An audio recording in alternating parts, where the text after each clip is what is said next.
Assalamualaikum warahmatullahi wabarakatuh.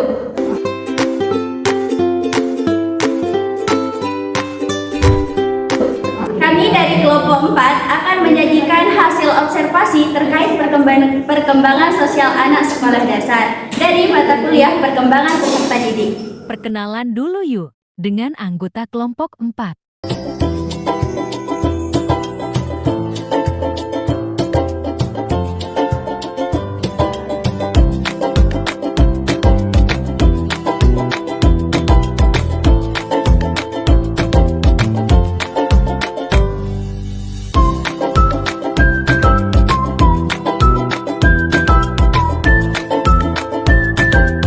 Mari kita masuk ke materi pembahasan. Apa itu perkembangan sosial? Menurut Samsul Yusuf, perkembangan sosial adalah pencapaian kematangan dalam hubungan sosial yang dapat diartikan sebagai proses belajar untuk menyesuaikan diri terhadap norma-norma kelompok, moral, dan tradisi, dan meleburkan diri menjadi satu kesatuan dan saling berkomunikasi dan bekerjasama. Sedangkan menurut Elizabeth B. Harlock, perkembangan sosial adalah kemampuan berperilaku yang sesuai dengan tuntunan sosial dan menjadi orang yang mampu dalam bermasyarakat. Bagaimana pola perilaku sosial anak? Pola perilaku sosial, menurut Elizabeth B. Harlock, beliau mengatakan bahwa perilaku sosial itu terbagi menjadi dua, yaitu perilaku sosial dan perilaku tidak sosial. Kita akan membahas yang pertama, yaitu perilaku sosial. Nah, ada beberapa bentuk perilaku sosial, yaitu kerjasama, persaingan, murah hati, hasrat penerimaan sosial, simpati, empati, sikap ramah, sikap tidak mementingkan diri sendiri, sikap meniru, dan perilaku kedekatan.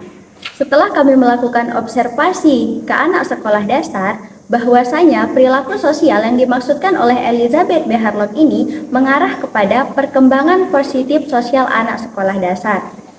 Yang dimana seiring dengan bertambahnya usia anak sekolah dasar, maka tingkat kematangan perilaku sosialnya pun akan semakin tinggi. Seperti yang kita ketahui, secara umum usia anak SD itu 7 sampai 12 tahun. Yang dimana dari usia 7 sampai 12 tahun tersebut, maka perkembangan perilaku sosialnya itu akan terus meningkat.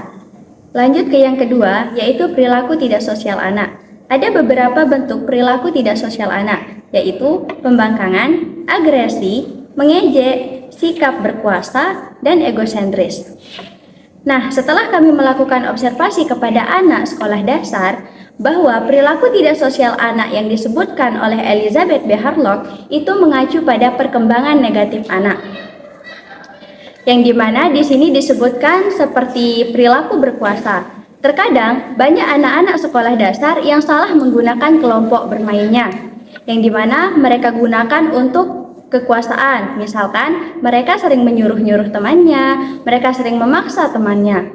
Tapi perkembangan negatif ini akan bisa kita ubah sesuai dengan lingkungan dan juga keluarganya.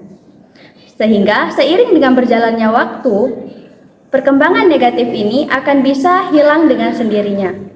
Sehingga dengan upaya yang dilakukan oleh lingkungan dan keluarga, maka dengan sendirinya sikap negatif dari anak itu akan berubah. Perkembangan negatif anak itu akan berubah sesuai dengan upaya yang dilakukan oleh lingkungan dan keluarganya. Apa saja faktor-faktor yang mempengaruhi perkembangan sosial anak? Faktor-faktor yang mempengaruhi perkembangan sosial anak. Menurut Sutarno, terdapat dua faktor utama yang mempengaruhi perkembangan sosial anak, yaitu faktor lingkungan keluarga. Keluarga merupakan kelompok sosial pertama dalam perkembangan sosial anak. Di dalam keluarga, anak dapat belajar memperhatikan keinginan orang lain, belajar bekerjasama, dan belajar membantu orang lain. Berikut faktor lingkungan keluarga, yaitu keutuhan keluarga. Keutuhan keluarga yang dimaksud hadirnya ayah, ibu, dan anak dalam suatu keluarga. Karena jika ayah atau ibu atau keduanya tidak ada, maka struktur keluarga sudah tidak dianggap utuh lagi. Hal ini sangat mempengaruhi terhadap interaksi sosial anak. Kedua, ada sikap dan kebiasaan orang tua. Jenis-jenis pola asuh di samping ini mungkin baik, tapi asalkan tidak berlebihan karena sangat berdampak pada anak. Contohnya, anak tidak taat, tidak memiliki inisiatif, agresif, dan lain-lain.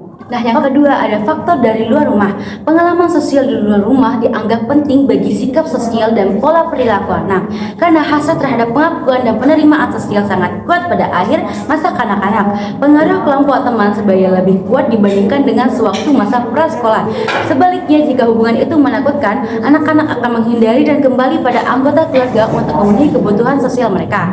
Nah, kedua faktor yang tadi dibahas dilengkapi oleh Harlock dengan faktor ketiga, yakni faktor pengaruh pengalaman sosial awal yang diterima anak. Pengalaman sosial awal akan mendorong anak untuk mencari pengalaman semacam itu lagi pada perkembangan sosial selanjutnya.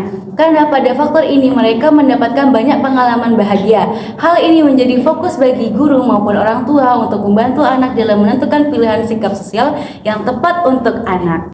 Apa saja upaya-upaya yang perlu dilakukan untuk menunjang perkembangan sosial anak? Setelah kita mengetahui hasil dari wawancara yang telah dilakukan sebelumnya, yang pastinya kita perlu melakukan upaya-upaya untuk menunjang perkembangan sosial peserta didik. Apa saja sih upaya-upayanya? Yang pertama itu ada upaya untuk mengajak anak bermain dengan teman sebayanya. Lewat bermain, anak akan belajar cara memahami diri, orang lain, dan lingkungannya. Bermain merupakan proses interaksi baik dengan teman bermain maupun alat-alat yang digunakan untuk bermain.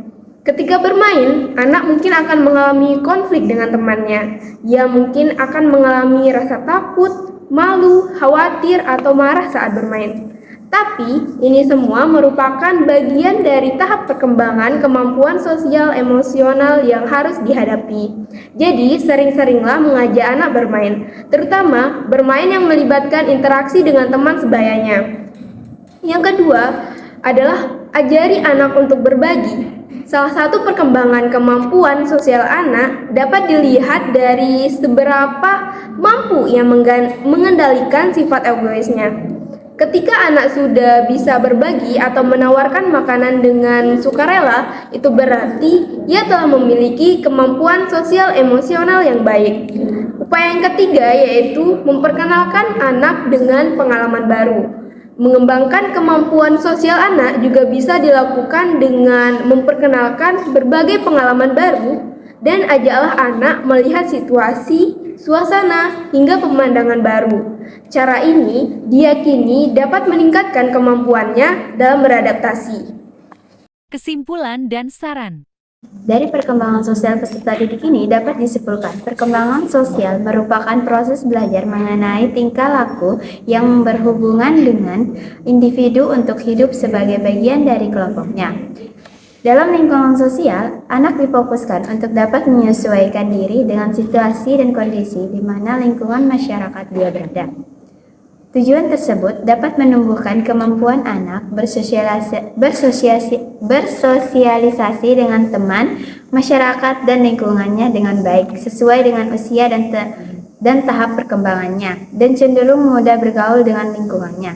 Tingkah laku sosial anak tidak lepas dari emosional anak, karena pada tahapan ini merupakan proses dari egosentris menuju sosiosentris anak, apalagi ketika anak baru saja mulai memasuki lingkungan sekolah. Dengan adanya hasil observasi ini, alangkah baiknya kita sebagai pendidik hanya harus memahami perkembangan sosial peserta didik, supaya kita sebagai pendidik dapat memberikan sarana yang positif terkait perkembangan sosial anak. Dengan memahami perkembangan sosial peserta didik juga memudahkan kita sebagai tenaga pendidik untuk memberikan metode pembelajaran dan mampu mengarahkan perkembangan sosialnya ke hal-hal yang lebih positif. Sekian penyajian hasil observasi dari kelompok kami terkait perkembangan sosial anak sekolah dasar. Kurang lebihnya kami mohon maaf. Assalamualaikum warahmatullahi wabarakatuh. Dadah.